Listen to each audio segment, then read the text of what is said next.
Pinunto ni Senator Jinggoy Estrada ang nakakataas kilay na paglobo ng bilang ng mga botante dyan sa San Juan City. Para sa buong kwento, makasama natin si Carlo Villaseñor.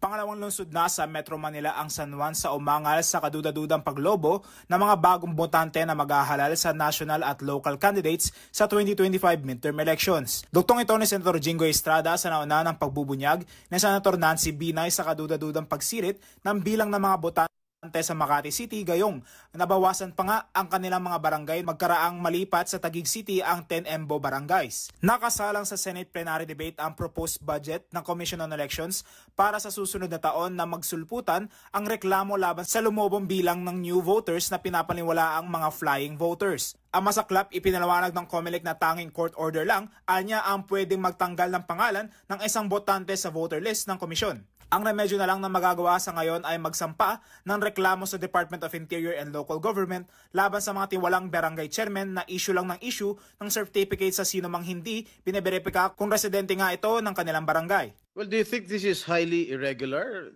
Kasi as compared to the other cities here in Metro Manila, San Juan lang, which is second to the smallest city in Metro Manila, ballooned to around 42% as compared to itong mga ibang kalapit bayan.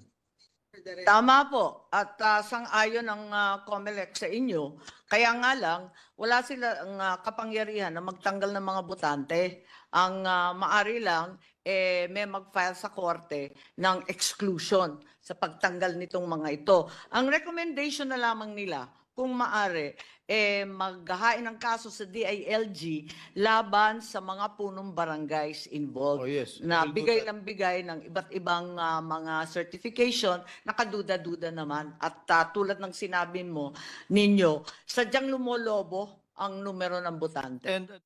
Kinumpirma naman ni COMELEC budget sponsor Amy Marcos ang mga impormasyong ibinalandra ni Binay at Estrada sa plenary debate. Sa Makati lamang anya, sadyang questionable na ang datos kung saan ang bagong rehistradong botante ay umabot na sa higit 18,000 sa dalawang distrito. Pero ang transfer mula sa ibang syudad, munisipyo nasa 38,031, kaya kung idadagdag yung dalawa, yung bago at saka transfer ay nasa 56,586. Na kung susumahin umano ay nasa 55% ang nilobo sa 2nd District at 15% naman sa 1st.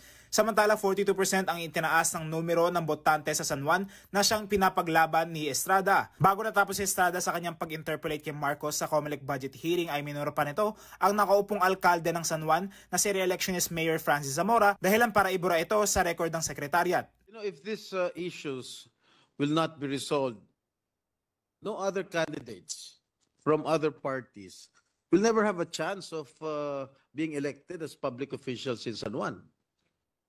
Laging kung sino man ang sabihin ni nung gagong mayor namin doon, yun lang ang boboto nila. Wala nang pagkakataon dahil meron sila 30,000 flying voters. O ito pa. Mr. President, I have here. With the permission. Oh, don't strike it out. Mr. President, perhaps we can ask the Secretariat to delete some unparliamentary remarks. Talaga eh. Ako si Carlo Villaseñor para sa Kwentong Politiko.